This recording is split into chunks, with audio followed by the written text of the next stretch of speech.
Guru-guru sekarang itu yang diinginkan oleh anak tuh adalah guru yang apa? Yang bersahabat. Bukan orang tua ya, guru yang diinginkan.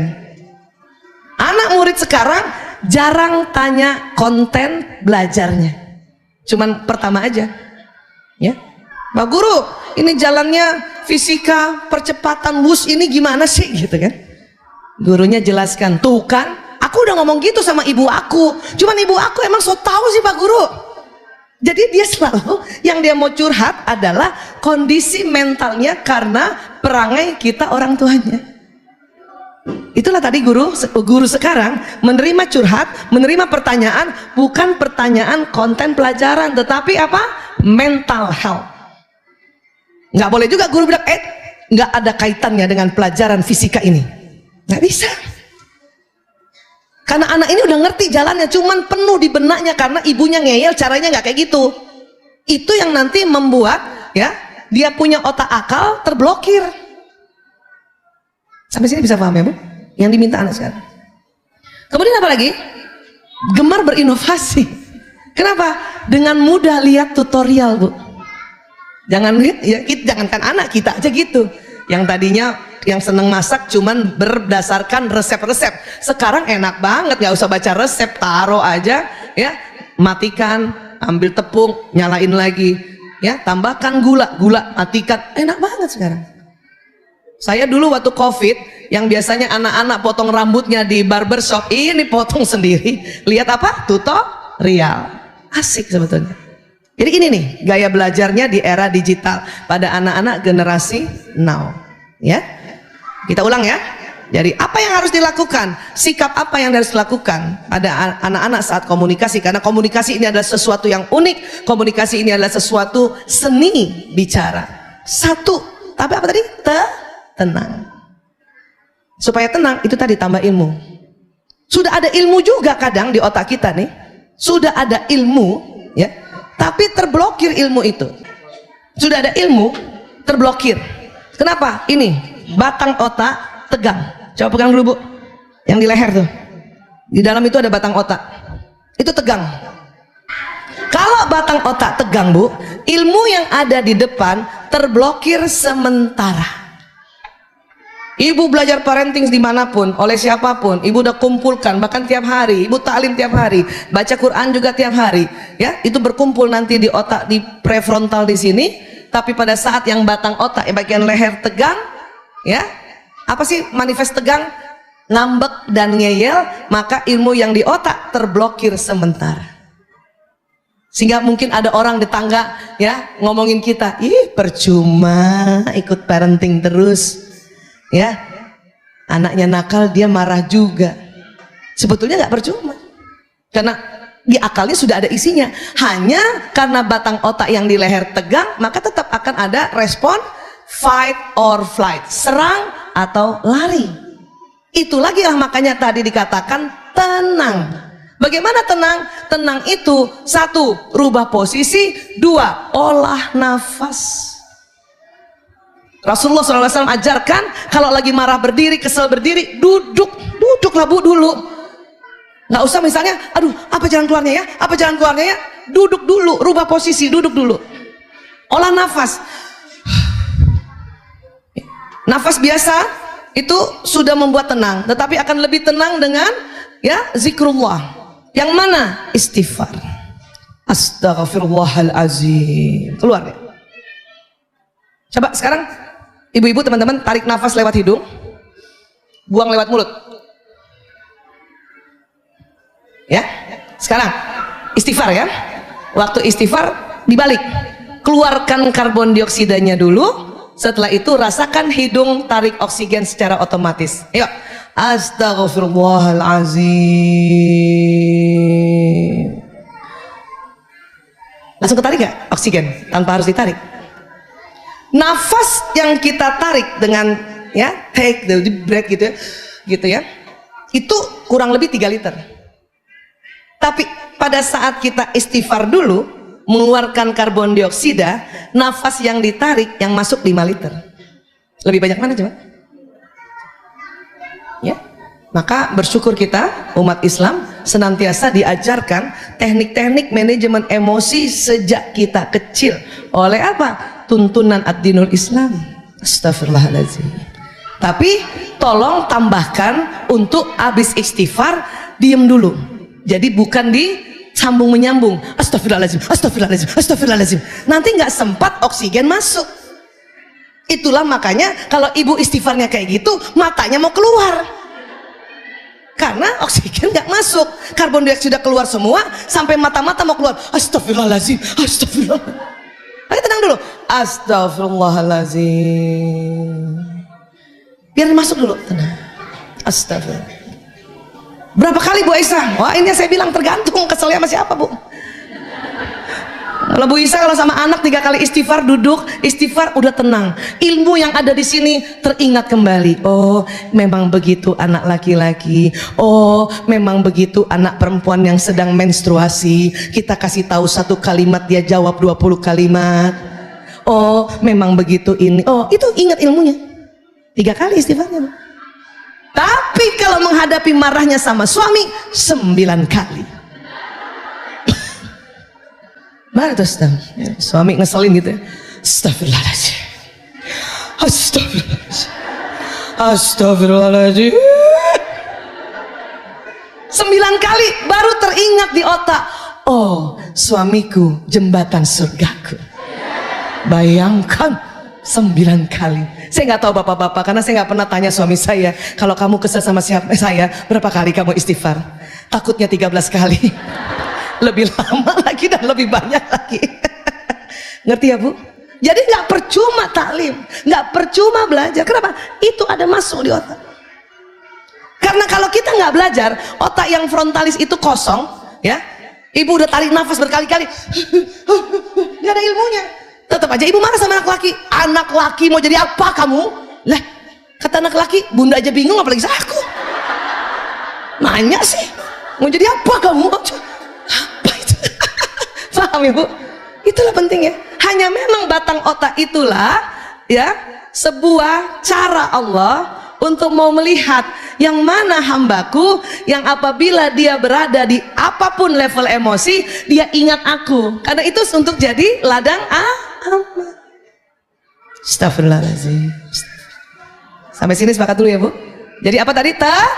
Tenang. Tenang itu didapati dengan apa tadi? Rubah posisi sama olah nafas. Bu Aisyah, saya udah duduk, udah berkali-kali istighfar, bahkan nggak lagi 9 kali, 33 kali. Kenapa masih nggak enak perasaan saya? Apa kata Rasulullah SAW? Rebahan. Rubah posisi lagi bukan? Itu tuh baru diteliti di Stanford University. Rupanya kalau ibu ada masalah, terutama suami istri ada masalah, nggak usah diselesaikan saat itu juga. Mending pergi tidur. Begitu kata penelitian. Nggak usah datangin suami, ayah, selesaikan masalah ini juga sebelum kita tidur. Kebalik. Tidur aja dulu, baru besok diselesaikan. Kan banyak tuh istri kan, saya nggak bisa kayak gini, harus selesai sekarang, saya nggak bisa gini. Siapa itu yang HP? Siapa? Astagfirullahaladzim. Ya, paham ya Bu? Rubah posisi, duduk saja ibu masih gundah gulana disuruh rebah. Gimana Bu Aisyah? Boleh tempat tidur. Tapi kalau saya, karena Rasulullah waktu itu tempat tidurnya di lantai, kan kita kan ngikutin apa Rasul, berarti lebih afdal di lantai. Maka saya biasanya rebahan di lantai sambil istighfar. Suami saya pulang kerja lihat istrinya di lantai, dia tahu pasti istri saya sedang marah banget. Termasuk kode itu. Saya kadang-kadang nggak tahu, saking manajemen emosi istighfar, astagfirullahaladzim gitu ya. Terus nggak tahu suami udah tahu nggak tahu. Suami saya juga udah ngerti itu. Oh istri saya sedang ngikutin apa kata Nabi SAW untuk memanage emosi. Pasti dia marah sekali. Tapi yang pertama yang dia lihat perut saya bergerak apa enggak. Nah itu. Takutnya disangka lagi manajemen emosi, taunya udah dingin semua badan. Kacau kan? Makanya dia lihat, oh ya. Tapi dia nggak tinggalin, dia duduk di mejanya sambil ngeliatin lagi saya. Itu kadang 1 jam, bangun saya kaget udah ada, ayah udah datang, tapi udah pakai senyum. Kenapa? Udah lepas semua ganjalan-ganjalan dengan teknik itu, udah lepas. Suami saya lebih senang saya begitu daripada saya nggak begitu. Kalau saya nggak tiduran gitu, dia udah bakal, aduh nih pasti deh, lehernya goyang-goyang pasti. Dari mana? Jam segini baru datang, nggak ngasih tahu, goyang-goyang. Makanya suami saya lebih senang saya rebahan di lantai daripada dia begini-begini terus. Itu tuh hebatnya ya, apa yang baginda Nabi SAW ajarkan baru diteliti di Stanford University. Ini yang akan kita pakai terus supaya tenang, ibu tenang ya. Tapi juga lihat kondisi bu, jangan ibu di mall langsung rebahan. Enggak juga gitu, itu bukan suami kita seneng, malu bu. Langsung dia bilang, bini siapa tuh ya, dia kabur. Ngerti ya bu? Iya, paham ya? Saya juga suka kalau misalnya laki-laki sama perempuan ini, karena perbedaan laki perempuan, masih ingat ilmu-ilmu kita ya? Kadang itu senang diajak jalan oleh suami, ya kan? Tapi uniknya di mobil saja nggak ada setengah jam, ya Allah jengkel banget. Itu karena perbedaan doang. Hanya gara-gara suami saya bilang, itu dia, ya gedungnya udah kelihatan. Laki-laki kan matanya lurus, dia lihat jauh tuh lihat. Perempuan nggak lihat. Saya dikit-dikit gini, mana sih? Kata suami, itu mana sih? Terus suami cuma bilang begini doang, masa gitu aja nggak kelihatan?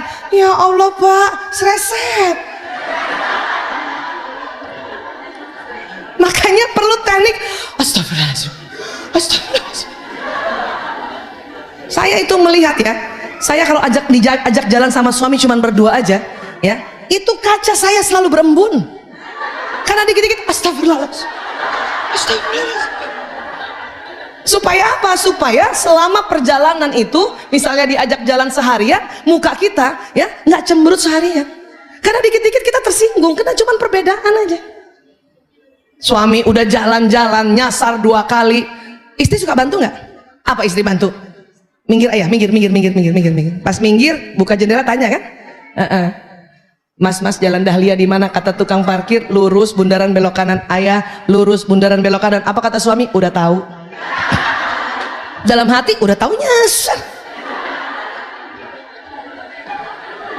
Saya tuh berantemnya gara-gara itu. Dan baru tahu 2006 rupanya laki-laki nggak boleh digituin. Suami yang jalan nyasar, kemudian istrinya ujuk-ujuk nanya sama orang lain. Apa bawah sadar laki-laki? Istri saya lebih percaya laki-laki lain dibanding aku. Gitu. Memang gitu penelitian itu. Maka kalaupun mau nanya minta izin. Ayah, aku bantuin nanya ya. Kalau suami bilang nggak usah, oke. Makanya kalau pagi-pagi mau ada taklim begini, seminar, saya nggak mau diantar suami, takut durhaka. Apalagi tempat baru kan, nanti bilang kanan kiri, dia nggak mau nanya, akhirnya sampai sini jam 11 nggak jadi taklim. Makanya udah dah jemput aja panitia aman, atau naik Grab, ya kan? Paham sampai sini ya? Itu berantemnya gara-gara gitu. Maka tadi tenang. Kedua, ingat, hindari membanding-bandingkan. Itu tuh, itu sakit hati itu anak-anak banding-bandingkan.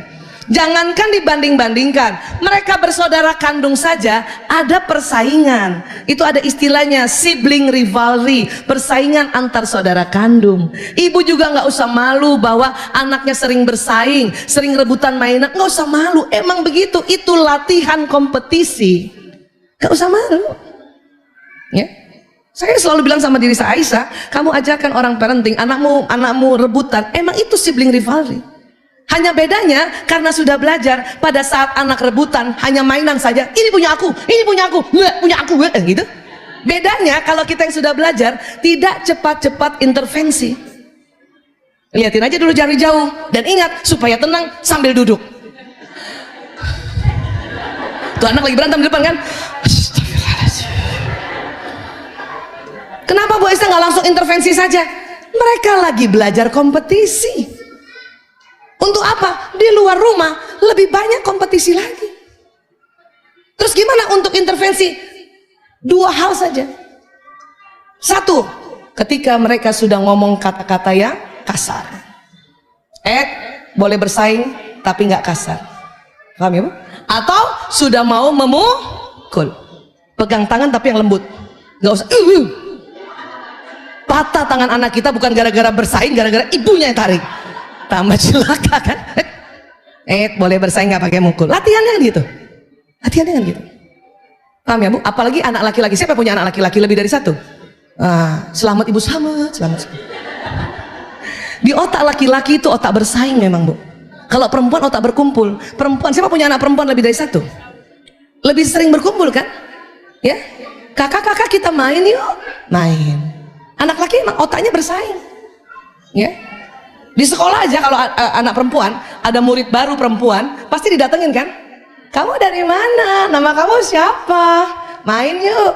Anak laki ada teman barunya anak laki, masa bodoh dia. Tapi apa yang dilihat? Bawa mainannya gede banget. Itu laki-laki. Ya, karena otak laki-laki otak benda, otak bersaing, itu dia laki-laki. Makanya kalau punya anak laki-laki lagi bersaing, ibu tenang aja. Cuman bilang dalam hati kita, ya Allah, alhamdulillah anakku laki-laki banget. Udah gitu aja. Kenapa? Untuk dia belajar bersaing nanti untuk menjemput nafkah di luar rumah. Paham sampai sini ya? Jadi tenang dulu, tenang, tidak membanding-bandingkan. Itu kadang-kadang, maaf, peristiwa LGBT ternyata faktor kontribusinya pada saat perkembangan anak-anak ini kita sering ngomongin mereka hal-hal yang buruk gitu. Itu ternyata narkoba juga begitu. Hanya tuh latihannya, aduh, Allahu Akbar, mohon makanya sama Allah, ya Allah, mohon ya Allah untuk senantiasa dibimbing. Selebihnya apa? Itu tadi ilmunya masukkan kita ya, tentang laki-laki bagaimana, perempuan bagaimana, watak ini bagaimana, watak ini bagaimana. Bagaimana pendekatan dengan anak yang wataknya seperti ini, itu ada. Makanya ada istilah baterai kasih sayang, ada. Itu nambah memang ilmunya. Ya. Nah, tadi kan saya bilang kan, saya hari ini landasan-landasannya saja saya kasih ya, karena ilmu detailnya harus memang cari tahu. Ya.